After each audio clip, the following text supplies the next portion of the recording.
We are the sexagenarian sages. And we are here to bust the myths about sex and aging. Today, we are going to do some more physical training exercises for sex. We've got 4 specific ones that I'm going to show you that you can do as a regular practice to improve the ability of your body to have good sex. We often spend time thinking about our brains, or we read books, or we watch YouTube videos or things on TV. I'm going to teach you how to actually do something physical for yourself. Now, you'll see on my shirt, I'm actually a certified sex geek. I have my certification from the Institute of Somatic Sexology. I'm a certified sexological body worker. I've spent a lot of time, had a lot of training in the physical development side of sexuality. And I'm going to share some of what I've learned with you today. And we've also done some of this for ourselves. I'm going to do a separate video where I'm going to talk about how I increase my flexibility and stamina to help improve my sex life. Now, a lot of what I'm going to show here today, I'm gearing it toward the men, but you ladies can do this as well. So our first exercise, number 1, first one we're going to do here, is a breathing exercise. Gaining myself a little bit of room. Okay. What we're going to do is called a pelvic floor clench. Now, let me demonstrate how this works. You won't be able to see much, but I am right now clenching the muscles in my pelvic floor. These are the muscles that you use when you're trying to keep from peeing, when you're trying to keep from pooping. Those are the muscles that you need to squeeze and relax. Squeeze and relax. This is a great exercise for increasing the ability of those muscles in your pelvic floor that control your erection, your vaginal contractions, and your ability to both hold and maintain an erection. They're important. Now, what I suggest you do, and you can do this because it's a relatively subtle exercise, sitting at work in front of your computer, sitting in the car at the stoplight, sitting at the breakfast table. All you're going to do is clench and release, clench and release, clench and release. Do those 10 times. Clench and release. And an added thing to this is to bring in the breathing that we've discussed in some other episodes, where you breathe in through your nose and breathe out through your mouth. So you would breathe in through your nose and clench, and release through your mouth. In clench, out mouth, and relax. Do that 10 times. Do that several times in a day. What you're doing is you're increasing the oxygen flow to those muscles, and you're creating nitric oxide by breathing in through your nose and out through your mouth, which is essential to helping create many of the chemicals, the neurochemicals that are used during sex. So that's your first exercise, pelvic floor clenches. The next exercise, a little bit more challenging. Some of you have done martial arts. Some of you who have done yoga may already be familiar with this. It's called the horse stance. What you're going to do, see if I can move back far enough so you can see me on the camera. You're going to spread your legs out so they are just slightly outside of your shoulders. And you're going to squat. Keep your toes pointed in. Helps to keep your balance. Also stretches and strengthens the glutes, the muscles in the back of your butt. It's going to strengthen your quads. And once again, you can do breathing exercises during this. In through your nose, out through your mouth.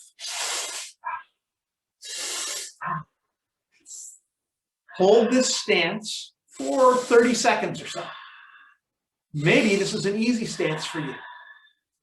Hold it for a minute, 3 minutes, 5 minutes. And in fact, I would urge all of you to work your way up to being able to hold this stance for 5 minutes. Now you can keep your hands out like I am. I do this for balance. You can keep them in. You can go deeper sometimes this way. And what this is doing again is strengthening your quads and your glutes, muscles that are very important for sex. Okay? That's the horse stance. Now, May I ask a question? yes. Your quads and your glutes, those are muscles that are used a lot for thrusting. Yes. And not only are they used for thrusting during sex, but also for when you need to get into various positions, you're going to want to have those muscles strengthened to help provide balance. Let's say, for instance, you want to have a sexual position where one of you is being held by the other. It takes more than upper body strength to do that. If she or he has his legs wrapped around you, you're going to have to go down into that horse stance. You've got to have that strength in your upper legs to hold that position. That can be a great position, especially you're face to face, you're close, eye to eye. It's a wonderful sexual position. Okay, that's the horse stance. Now we're going to do a couple that we're going to do on the floor. On the floor, I usually use a yoga mat. You can use a thick blanket or towel or something, but frankly, you can get yoga mats at the store so cheap these days. So we're going to need to rearrange the camera. And so we'll put this down and rearrange the camera and be right back. We are now going to demonstrate what's called the cat-cow position. This is actually two postures that work together. Go ahead and demonstrate. There's the cat. It's like a cat arching its back. And go into the cow.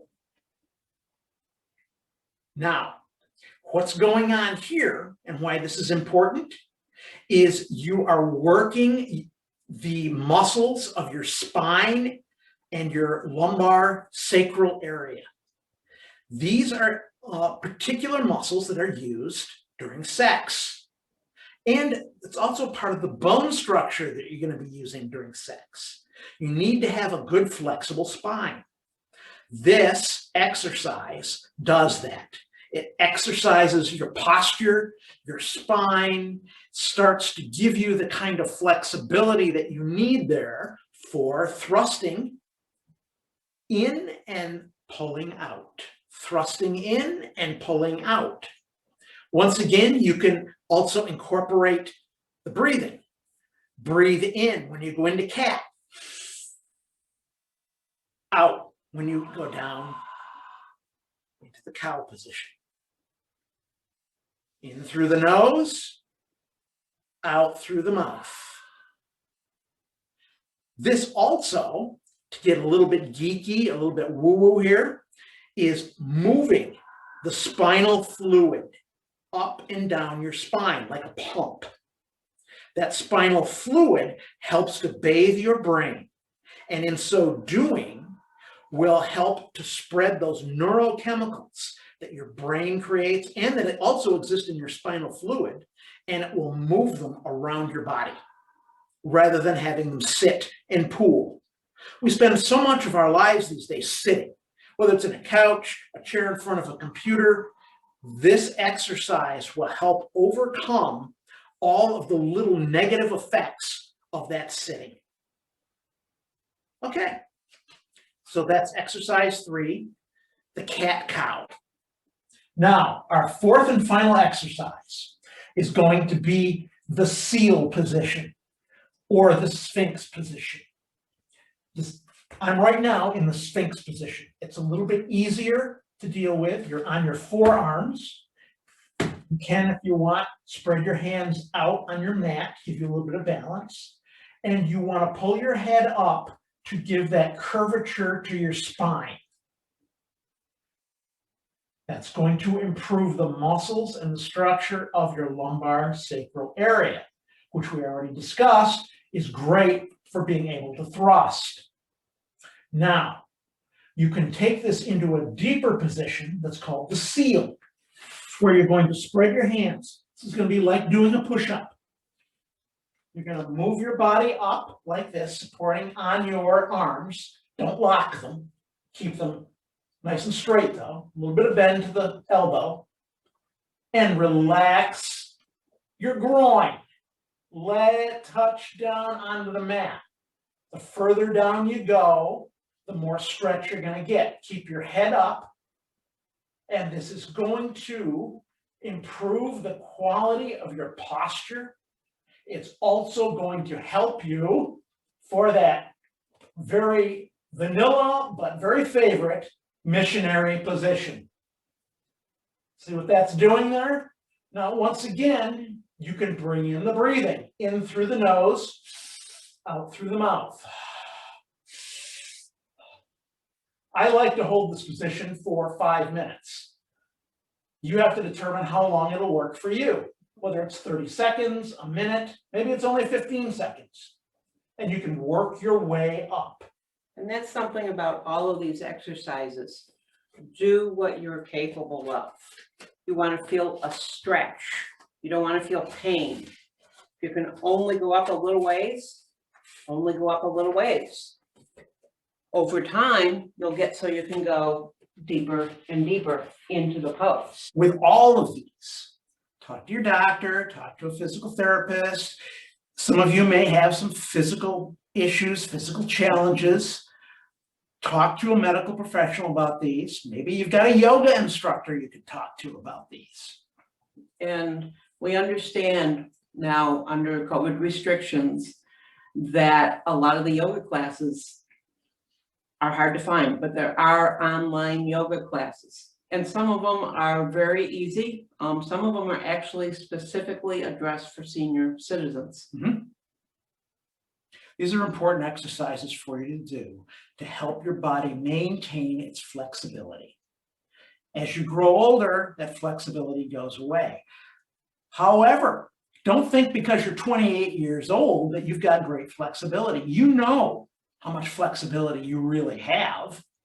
Spend all day sitting in front of a computer or sitting, driving a bus or whatever it is you do where you're sitting, you're losing flexibility. And it's important to have that, to have a good sex life. And I have to say, I am much more flexible now at the age of 61 than I was when I was in my 40s. You can do this. It's 4 exercises. They'll help you. Okay. Thanks for listening. Thank you for watching. Hit that subscribe button. Like this, share it. Thank you very much. And have a wonderful day.